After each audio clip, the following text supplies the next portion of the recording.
একটি ফাংশন রয়েছে থাইরয়েড গ্ল্যান্ডের। কি ফাংশন? এখান থেকে হরমোন প্রডিউস হবে। কি হরমোন? থাইরক্সিন নামক একটি হরমোন তৈরি হয়, যেটি আমাদের শারীরভিত্তিক সমস্ত কাজবাজকে নিয়ন্ত্রণ করে। ঠিক আছে না? তো যদি কোনো কারণে এই টিউমারটির ফলে তার শরীরে হরমোনের ঘাটতি অথবা বাড়তি অথবা অর্থাৎ যদি তার হরমোনের ঘাটতি হয়ে যায়, সেটাকে বলছি আমরা হাইপোথাইরয়েডিজম, এবং যদি বাড়তি হয়ে যায় বা বেশি হয়, সেক্ষেত্রে সেই কন্ডিশনকে বলা হয় হাইপারথাইরয়েডিজম। তখন কিন্তু শারীরিক বিভিন্ন সমস্যা দেখা দেয়। ক্লান্তি বোধ হয়, অনেকের শরীর ফুলে যায়, অনেকের মেজাজ খিটখিটে হয়ে যায়, ঘুম হয় না ঠিক মতন। আবার যদি হাইপারথাইরয়েডিজমের ফিচার হয়, সেক্ষেত্রে দেখা যাবে যে চোখগুলো আস্তে আস্তে সামনের দিকে অগ্রসর হচ্ছে, এক্সোপথ্যালমাস ডেভেলপ করতে পারে, পালপিটেশন, বুক ধড়ফড় করে।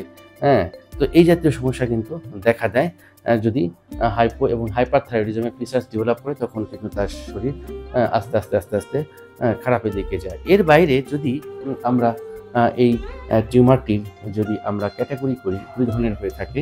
একটি হচ্ছে নর্মাল, যেটাকে আমরা বলছি নোডুলার গয়টার, আর যদি খারাপ জিনিসটা হয় সেটা হচ্ছে কি ক্যান্সার।